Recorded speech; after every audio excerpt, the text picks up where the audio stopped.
لیکن خاص اللہ تعالیٰ نے جتنی تاکید قرآن میں کی ہے اور کسی کی اتنی تاکید نہیں کی. اور اللہ تعالیٰ نے 10 دفعہ اقیم الصلاۃ اقیم الصلاۃ اقیم الصلاۃ وآتوا الزکاۃ، تو 10-12 دفعہ اللہ نے قرآن میں براہ راست حکم کیا اقیم الصلاۃ وآتوا الزکاۃ. اور ادھر اللہ پاک کی رحمت کے دروازے کھلے ہوئے ہیں. اللہ کا عرش پہلے آسمان پر ہے، جنت کے دروازے کھل چکے ہیں، جہنم کے دروازے بند ہو چکے ہیں. اور میرے نبی کا فرمان ہے کہ اگر میری امت کو پتہ چل جائے رمضان کیا ہے تو تمنا کریں گے کہ سارا سال ہی رمضان ہو. اتنی اللہ کی رحمت ہوتی کہ اللہ نے فضل فرمایا صرف 1 مہینے کے لیے ہمیں اللہ تعالیٰ نے اس کا پابند کیا. تو میرے بھائی بہنوں، اس مہینے کو قیمتی بناؤ. کسی سے ہم لڑے ہوئے ہیں، ہم صلح کر لیں. مرنے والے سے پوچھو کہ لڑائی کا کیا نقصان ہوتا ہے. مرنے والے سے پوچھو دنیا کی دوڑ کا کیا نقصان ہوتا ہے. مرنے والے سے پوچھو ماں باپ کی نافرمانی کا کیا انجام ہوتا ہے. امام بخاری رحمۃ اللہ علیہ نے ایک واقعہ نقل کیا ہے کہ ایک گاؤں میں ایک نوجوان کو دفن کیا گیا، تو عصر کے بعد اس کی قبر پھٹتی اور وہ قبر سے نکلتا، اور اس کا چہرہ گدھے کا ہوتا تھا، اور وہ 3 دفعہ گدھے کی آواز میں آواز نکالتا تھا. پھر وہ قبر میں گرتا تھا، قبر مل جاتی تھی. تو لوگوں نے اس کی ماں سے پوچھا کہ یہ کیا چکر ہے؟ تو اس کی ماں نے بتایا کہ شرابی تھا، شراب پیتا تھا، تو میں اسے روکتی تھی نہ پیا کر. تو وہ آگے مجھے کہتا تو کیا گدھے کی طرح آوازیں نکالتی رہتی ہے، مجھے نہ سنایا کرو. تو اللہ تعالیٰ نے تھوڑا سا اس کا انجام دکھا دیا کہ ماں باپ کو اس طرح تکلیف دینے سے کیا ہوتا ہے. تو بھائیو، ایک تو ہم نماز کو زندہ کریں. میرے نبی نے کہا جعلت قرۃ عینی فی الصلاۃ، نماز روزے سے بڑا فرض ہے، میری آنکھوں کی ٹھنڈک نماز میں ہے. اور جب آپ دنیا سے تشریف لے جا رہے تھے تو آپ نے پورے دین کو 2 لفظوں میں بیان کیا. ایک ہے حقوق اللہ، ایک ہے حقوق العباد، اور ایک ہے بندگی اور ایک ہے معاشرت. تو آپ نے فرمایا الصلاۃ. جب آپ دنیا سے تشریف لے جا رہے تھے آپ نے حضرت اماں عائشہ رضی اللہ عنہا علیہ السلام کے سینے پر یوں سر رکھا ہوا تھا، اس طرح کر ایسے، اور اماں عائشہ نے آپ کو سہارا دیا ہوا تھا، اپنے سینے پر لٹایا ہوا تھا. تو آپ فرما رہے تھے الصلاۃ وما ملکت ایمانکم، میری امت ایک نماز نہ چھوڑنا، اور ایک میری امت کے غریب طبقے پر رحم کرنا، ان کے ساتھ آسانی کا سلوک کرنا، ان پر سختی نہ کرنا، ان سے نرمی کا سلوک رکھنا. پھر الصلاۃ وما ملکت ایمانکم، نماز نہ چھوڑنا، نماز نہ چھوڑنا، نماز نہ چھوڑنا. اور آخری الفاظ بھی یہی تھے الصلاۃ الصلاۃ الصلاۃ، نماز نماز نماز. پھر فرمایا اللہم الرفیق الاعلی. سر کاٹا وہ اور حسین برابر ہو گئے. تو توبہ شرط لگائی کہ تم توبہ کرو میں معاف کروں گا. اچھا، پھر میں اللہ کے نبی پہ قربان جاؤں. آپ نے ہمیں بڑی سہولت دے دی. آپ نے کہا ما اسر من استغفر وان عاد فی الیوم 70 مرۃ، جس آدمی سے دن میں 70 دفعہ توبہ ٹوٹی، 70 سے مراد ہے بہت زیادہ، ہو سکتا ہے 200 بار ٹوٹی ہوئے. جس آدمی سے 70 دفعہ توبہ ٹوٹی ہو، یعنی ایک دن میں بہت دفعہ ٹوٹی ہو، اور وہ ہر دفعہ توبہ کرے، تو اللہ کی نظروں میں مجرم نہیں ہے. ایک گناہ کرے اور پکا ہو جائے وکھی جیسے سارے کرندے پہن میں کر لیا تھا کی ہو گیا، یہ بڑا خطرناک جا رہا ہے، یہ نہیں چھوٹے گا. لیکن جو گناہ کر کے روتا ہے، ایک آدمی میرے پاس آیا، 2-3 دفعہ آیا، پھر تو ملاقات نہیں رہی، شراب کی عادت تھی. تو اتنے صدمے اور افسوس کے ساتھ مجھ سے کہتا میرے لیے دعا کریں، مجھ سے شراب چھوٹتی نہیں. اور ایک دن تو اتنا رویا اس کی چیخیں نکل گئیں. تو اس کا معاملہ بہت آسان ہے، اور اگر کوئی توبہ پہ پکا ہو جائے، یہ تو وہ ہے کہ توبہ کرتا ہے توڑتا ہے، کرتا ہے توڑتا ہے، پھر کرتا ہے پھر کرتا ہے پھر کرتا ہے. ایک دفعہ جاوید چودھری صاحب مجھ سے کہنے لگے کہ آپ تو لوگوں کو گناہوں پہ دلیر بنا رہے ہیں، آپ کا نوکر اگر 3-4 دفعہ غلطی کرے آپ اسے رکھیں گے؟ میں نے کہا چودھری صاحب آپ نے طارق جمیل اور خدا کو ایک بنا دیا. میرا تو بیٹا بھی میرے ساتھ یہ سلوک کرے گا تو میں کہوں گا میرا پتر رہا پیا تو اے زمین پہ یہ تو چھٹی کرو. تو میں تو اپنے بیٹے سے گزارا نہیں کروں گا، اس کو فارغ کر دوں گا. تو وہ تو نوکر تو بڑے دور کی بات ہے، وہ اللہ ہے جس کی رحمت، اس نے خود رحمتی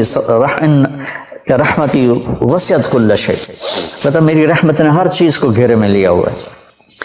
تو توبہ کرتا رہے گا ندامت کے ساتھ، دل کے ساتھ، پھر نفس کے ہاتھوں مجبور ہو کر یا ماحول کے ہاتھوں مجبور ہو کر کچھ کرنا پڑ جاتا ہے، ہو جاتا ہے، پھر وہ توبہ کرتا ہے.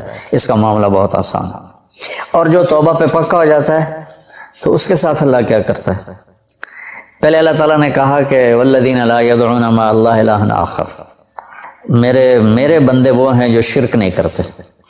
ولا یقتلون نفس التی حرم اللہ الا بالحق، اور جو کسی کو قتل نہیں کرتے. ولا یزنون، جو زنا نہیں کرتے. ومن یفعل ذلک یلقى اثاما، جو یہ کام کرتا کرتا مر گیا اس کو بہت بڑا اس کا تاوان بھگتنا پڑے گا. یضاعف له العذاب ویخلد فیہ مہانا، فیہا ہے، ہاں، یضاعف له العذاب یوم القیامہ ویخلد فیہ مہانا، کہ اگر یہ کام کرتا ہوا ایک آدمی مر جاتا ہے، جیسے قبائلی دشمنیوں میں مارے جا رہے ہیں، اور ان میں قاتل 100 آدمیوں کا قاتل ہے، اپنی موت مر جاتا ہے، تو کہا اس کی تو خیر نہیں ہے. لیکن 100 کا قاتل توبہ کر لے، زنا کرنے والا توبہ کر لے، کفر کرنے والا توبہ کر لے، تو اللہ تعالیٰ فرماتا ہے کہ الا من تاب وآمن وعمل عملا صالحا فاولئک یبدل اللہ سیئاتہم حسنات. پھر میں کیا کرتا ہوں کہ اس نے جو توبہ پکی کر لیتا ہے، پکی، تو میں کیا کرتا ہوں، اس نے زندگی میں جتنے گناہ کیے ہوتے ہیں وہ مٹا کے نیکیاں لکھ دیتا ہوں. ہر گناہ کے بدلے ایک نیکی لکھ دیتا ہوں. ایک دفعہ نعیم بٹ صاحب میرے بڑے پیارے بھائی ہیں، دوست ہیں، کہنے لگے مولانا صاحب میری نیکی آپ سے زیادہ ہیں. میں نے کہا جی میں تو کوئی دعویٰ نہیں کیتا بھائی میری زیادہ. کہا نہیں، میں لاجک دیتا ہوں. کہا ہم نے اتنے گناہ کیے ہیں کہ جس کی حد کوئی نہیں، شوبز کی دنیا میں تھے وہ، تو اب میں نے کر لیا پکی توبہ، تو آپ کی نیکیاں اتنے نہیں جتنے میرے گناہ ہیں، وہ سارے لکھے گئے نیکیوں میں، تو میری نیکیاں آپ سے بڑھ گئی.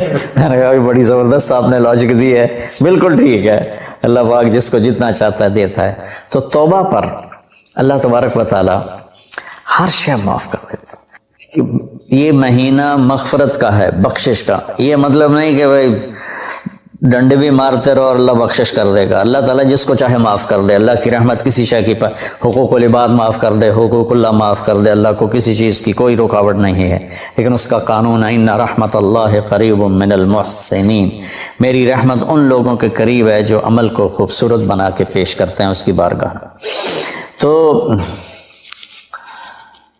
ایک صحابی جنہوں نے حضرت حمزہ کو قتل کیا، حضرت حمزہ رضی اللہ تعالیٰ عنہ علیہ السلام، وحشی رضی اللہ تعالیٰ عنہ، اللہ کے نبی نے مکہ فتح کیا تو ان کے قتل کا حکم دے دیا کہ جہاں ملے قتل کر دو.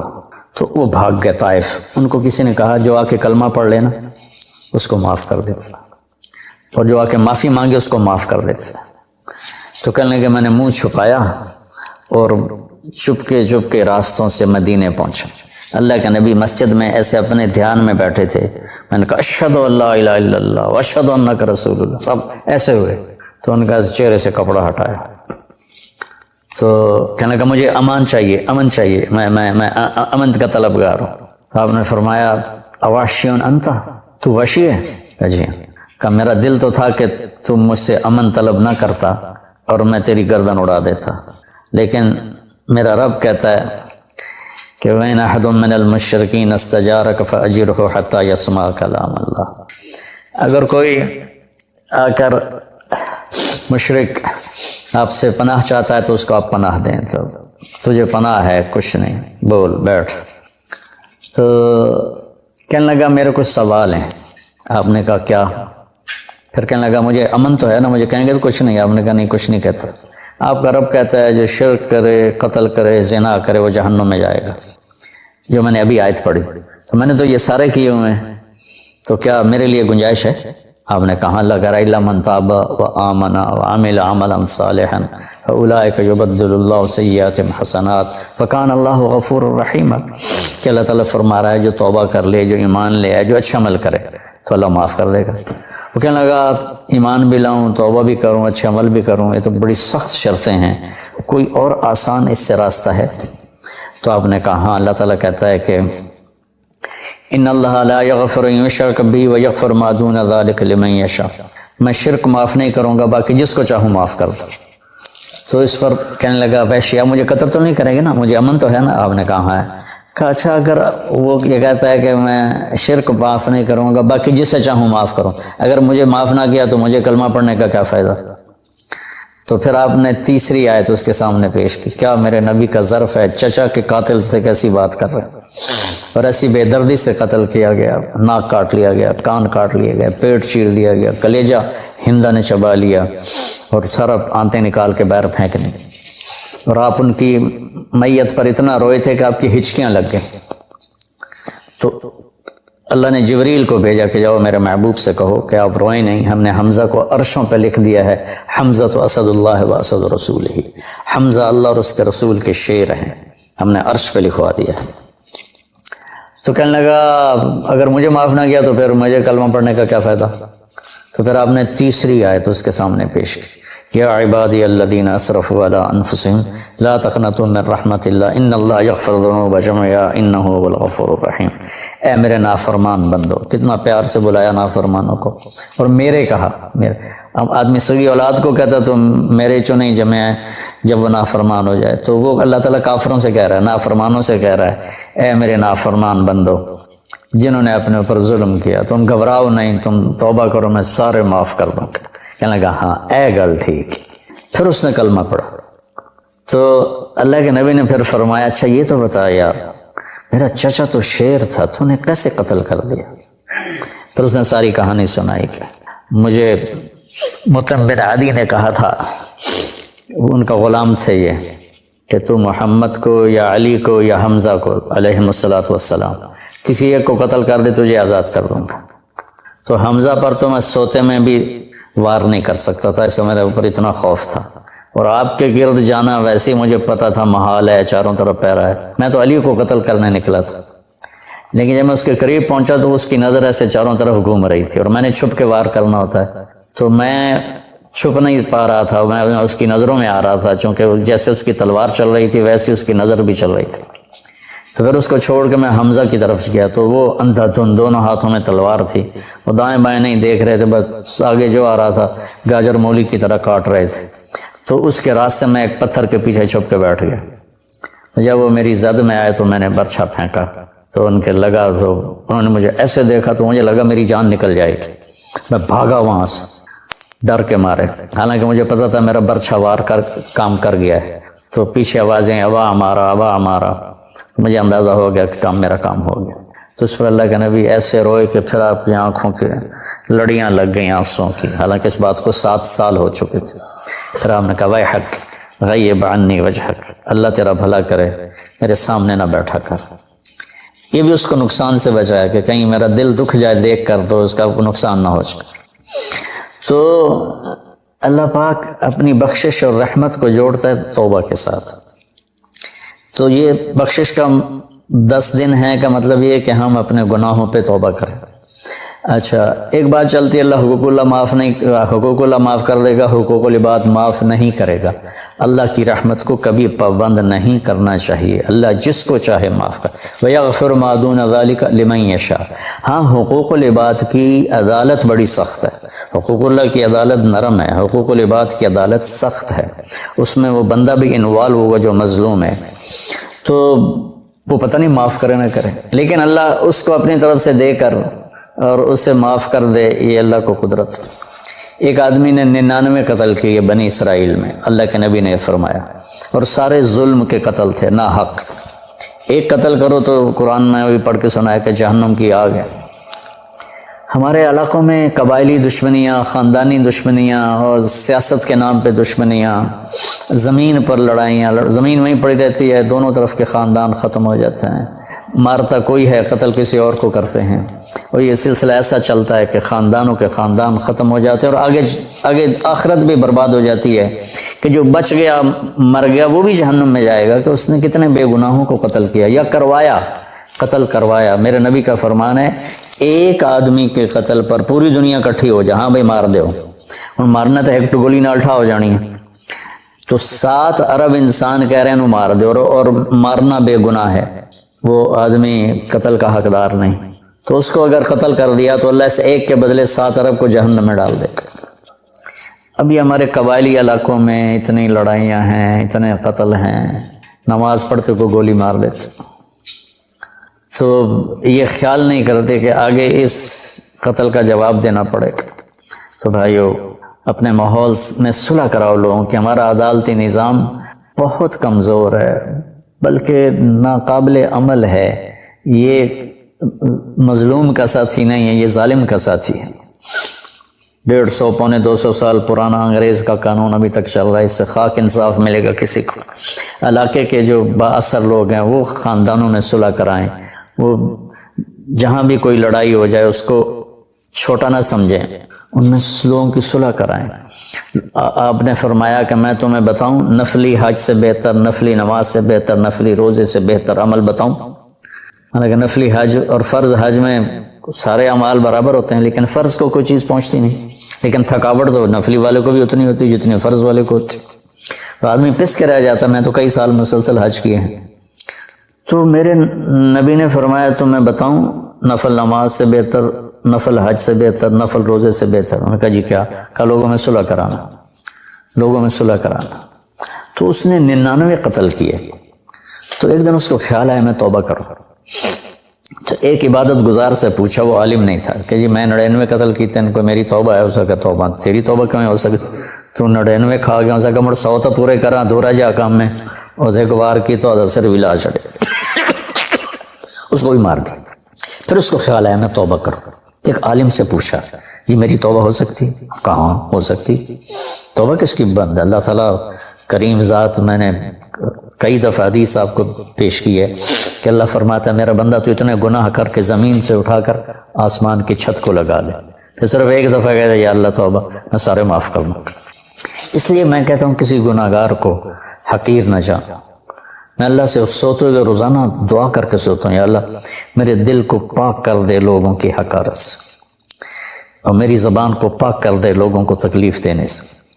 روز میں اللہ سے مانگ کے سوتا ہوں۔ تو وہ کہنے گا لیکن ایک شرط ہے، توبہ پکی ہونی چاہیے، اور اس کے لیے ماحول کی تبدیلی ضروری ہے، یہ بستی گناہ گار لوگوں کی ہے، تو پھر کرے گا یہ کام۔ وہ سامنے بستی میں نیک لوگ رہتے ہیں، وہاں چلا جا تو ادھر سب نیک لوگوں کی سنگت صحبت میں تو بدل جائے گا۔ انہوں نے کہا جی میں تیار ہوں، میری توبہ ہو جائے گا۔ کہا ٹھیک ہے جا۔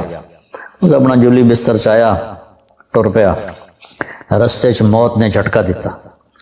اس نے جب محسوس کیا کہ موت کا جھٹکا ہے تو اس نے جمپ لگایا آگے کی طرف، تو جب وہ گرا تو وہ اس طرح گرا، ایسے، یہ 2 ہاتھ آگے تھے اور انگلیاں ایسے تھی کہ میں آگے کی طرف بڑھ جاؤں، انتقال ہو گیا۔ اب اللہ کو تو پتہ ہے میں معاف کر چکا ہوں، اس نے اپنے بندوں کو اپنی رحمت اور یہ ساری کہانی سنانے کے لیے دوزخ کا فرشتہ بھی آ گیا، جنت کا بھی آ گیا، دونوں میں تکرار ہو گیا۔ جنت کا فرشتہ کہے میرا مہمان ہے، توبہ کر چکا ہے۔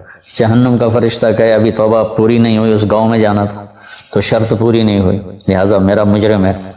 تو اللہ نے تیسرا فرشتہ بھیجا اور کہا کہ بھائی یہ اس کی ڈیڈ باڈی ہے، یہ وہ گاؤں ہے، یہ اس کا گاؤں ہے، تو دونوں طرف کا فاصلہ ناپو۔ اگر نیک لوگوں کی بستی کے قریب ہے تو جنت والے لے جاؤ، اگر اپنے گھر کے قریب ہے تو جہنم والے لے جاؤ۔ فزیکلی وہ اپنے گھر کے قریب تھا اور بستی سے، نیک لوگوں کی بستی سے دور تھا۔ جب ناپنے لگے تو اللہ نے اس زمین سے کہا سکڑ جا، اور اس زمین سے کہا پھیل جا۔ یہ پھیل گئی، یہ سکڑ گئی تو نیکوں کی بستی کے قریب، اور اللہ نے کہا لے جاؤ، جنت والے لے جاؤ۔ تو اللہ تو ایسا کریم ہے، ہم نے اللہ سے ڈرا کے لوگوں کو بھگا دیا ہے۔ ایک پڑھا لکھا نوجوان تھا، کہنے لگا تسی مولویوں نے ساڑھ کو رب بھی کھو لیا، اتنا ڈرایا جے کہ اسی ڈر کے ہی دوڑ گئے ہیں۔